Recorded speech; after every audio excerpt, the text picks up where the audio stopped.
your duty and have faith in God. There is no power on earth that can undo Pakistan. It has come to stay. سب سے اہم ترین سوال یہ ہے کہ آپ کا تصور امن کیا ہے؟ ہم اپنے تصور امن کو ریویلیشن فرام آلمائٹی گاڈ سے اخذ کرتے ہیں۔ امن کے مقاصد میں جان، مال، عزت، آبرو کی حفاظت یہ سب سے اولین مقصد ہے۔ اگر آپ پاکستان کی یونیورسٹیز میں امن قائم کرنا چاہتے ہیں، آپ کو ایجوکیشن سسٹم کو آزاد کرنا پڑے گا۔ پاکستان میں نیشنل ایکشن پلان اور پیغام پاکستان دو چیزیں ایسی ہیں جو اس وقت نیشنل نیریٹو کے طور پر ہماری یونیورسٹیز میں امن و امان کی بحالی کے لیے ایک بہت بڑا کردار ادا کر رہے ہیں۔ پیغام پاکستان کو ایک نیشنل نیریٹو کی حیثیت دی گئی ہے، اس کو یونیورسٹیز میں بطور نصاب شامل کرنے کی ضرورت ہے۔ جو لوگ مجھے کہنا چاہ رہے تھے وہ میں سامنے کہہ رہے ہیں، ریپیٹ کرنے کی ضرورت نہیں ہے۔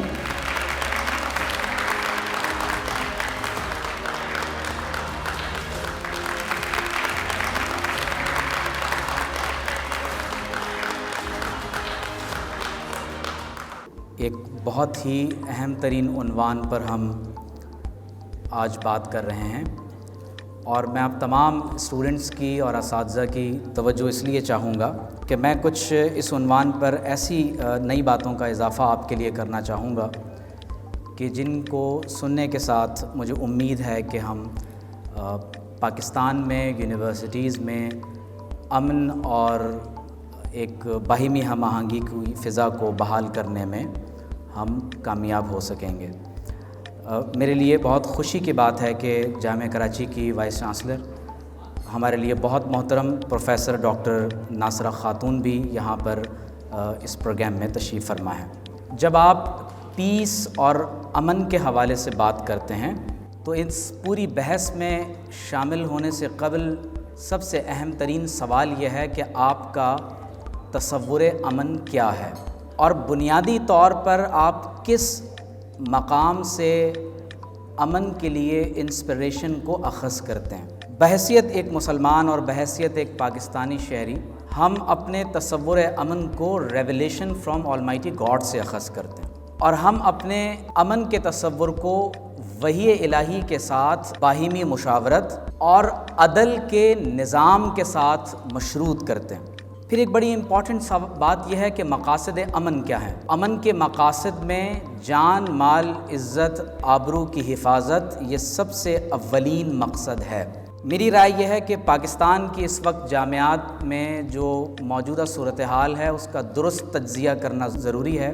اگر آپ اسٹوڈنٹ سے، اساتذہ سے براہ راست جا کر انٹرویوز کریں تو معلوم ہوتا ہے کہ اس وقت بالخصوص امن و امان کے حوالے سے ہماری حالت بہت زیادہ پیتھیٹک اور افسوسناک ہے۔ ہمارے ہاں وقتاً فوقتاً ہیراسمنٹ کے بہت سارے کیسز ہیں جو سوشل میڈیا سے لے کر مین اسٹریم میڈیا تک زیر بحث آتے ہیں۔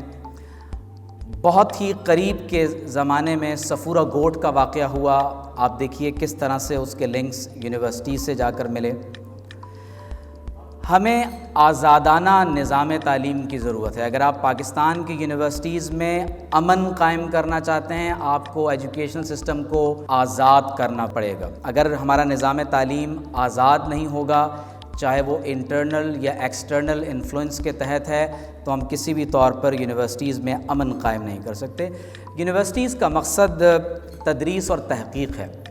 یہ جتنی سوشل ایکٹیویٹیز ہیں یہ غیر نصابی یا ہم نصابی سرگرمیوں کے طور پر ہم اپنے یونیورسٹیز میں، اپنے اداروں میں ہم ضرور قائم کر سکتے ہیں، لیکن اگر جامعات میں ایکسٹرنل پولیٹیکل انٹرونشن یا ایک ایسی مداخلت مسلسل قائم رہی، چاہے وہ کسی بھی فارم میں ہو، تو ماضی کے تجربات ہمارے سامنے ہیں، پاکستان کی جامعات کی حالت یقینی طور پر دوبارہ خرابی کی طرف جانے والی ہے۔ جب ہم امن کی بات کرتے ہیں تو ظاہر ہے کہ امن اساتذہ، اسٹوڈنٹس، انتظامیہ کی وجہ سے ہی قائم ہوگا۔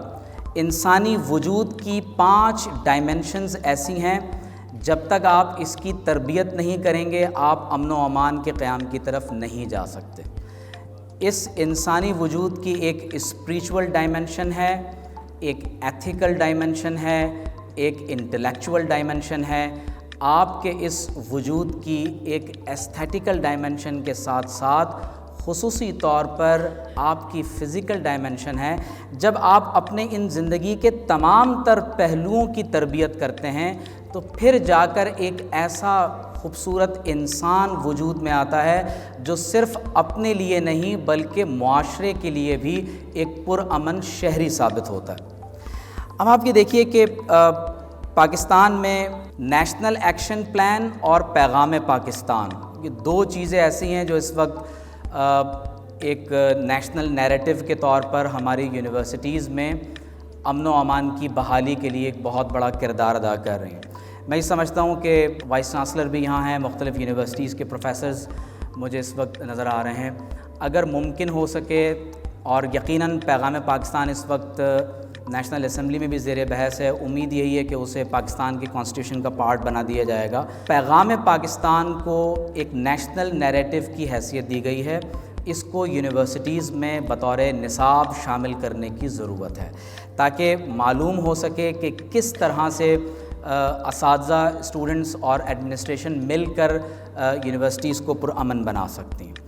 پھر آپ یہ دیکھیے کہ ٹیچنگ میتھڈالوجی، سلیبس اور اس کے ساتھ ساتھ اسٹوڈنٹس ٹریننگ پر ہمیں ایک پازیٹیو ڈائریکشن میں توجہ دینے کی ضرورت ہے۔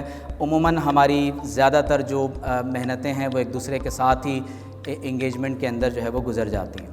ریڈیکلائزیشن ہماری جامعات کا ایک بڑا مسئلہ بن چکا ہے، اور یہ صرف یونیورسٹیز کا نہیں بلکہ ہمارے تمام پورے پاکستان کا اس وقت یہ ایک بہت بڑا ایشو ہے۔ اگر آپ ڈی ریڈیکلائزیشن کی طرف جانا چاہتے ہیں تو اس کے لیے آپ کو ان اسباب کی طرف توجہ دینا پڑے گی جن کی وجہ سے آپ کی جامعات میں اسٹوڈنٹس ریڈیکلائزڈ ہو گئے۔ آخر ایسی کیا وجہ ہے کہ اسٹوڈنٹس یا اساتذہ میں سے کچھ لوگ ریڈیکلائزیشن کی طرف جاتے ہیں؟ انجسٹس کی وجہ سے فرسٹریشن پیدا ہوتی ہے، فرسٹریشن کی وجہ سے ایکسٹریمزم وجود میں آتا ہے، اور یہ ایکسٹریمزم کے جذبات ہیں جو بالآخر انسان کو کسی ایسے عملی اقدام کی طرف ابھار لے دیتے ہیں کہ جب آپ امن و امان کو تباہ و برباد کرنے کی طرف آپ تیار ہو جاتے ہیں۔ میں اپنی گفتگو کو اختتام کی طرف لے جاتے ہوئے میں یہ گزارش کروں گا کہ ہمیں ڈائیورسٹی کو تسلیم کرنا پڑے گا۔ معاشرے میں ڈائیورسٹی ہے، ہمارے ہاں یونیورسٹیز میں امن کو خراب کرنے کا سب سے بڑا سبب پولیٹیکل سیکٹیرینزم ہے، ریلیجیس سیکٹیرینزم ہے اور ایتھنک سیکٹیرینزم ہے۔ جب تک آپ ان تین لیئرز میں سیکٹیرینزم کو آپ جامعات سے پاک نہیں کریں گے، اس وقت تک پاکستان کی جامعات میں تدریس اور تحقیق جو جامعات کا اصل مقصد ہے آپ اسے کبھی بھی نہیں پا سکیں گے۔ اختلافات کے ساتھ جینا سیکھیں، ڈائیورسٹی کو تسلیم کریں، ڈائلاگ اور افہام و تفہیم کے ساتھ اپنے مسائل کو سالو کرنے کی طرف جائیں، اور اگر ہم اس بات کو تسلیم کر لیں کہ ہمارے اندر تنوع اور ڈائیورسٹی موجود ہے تو یقیناً ہم اس ڈائلاگ کے ذریعے سے، افہام و تفہیم کے ذریعے سے، ایک دوسرے کو اپنی بات سمجھانے کے ذریعے سے ہم وہ طریقہ سیکھ سکتے ہیں کہ کس طرح سے اختلافات کے ساتھ جیا جا سکتا ہے۔ میں قائد اعظم کے اس پیغام پر اپنی گفتگو کو ختم کر رہا ہوں۔ قائد اعظم نے فرمایا تھا کہ do your duty and have faith in God, there is no power on earth that can undo Pakistan, it has come to stay. والسلام علیکم ورحمۃ اللہ وبرکاتہ۔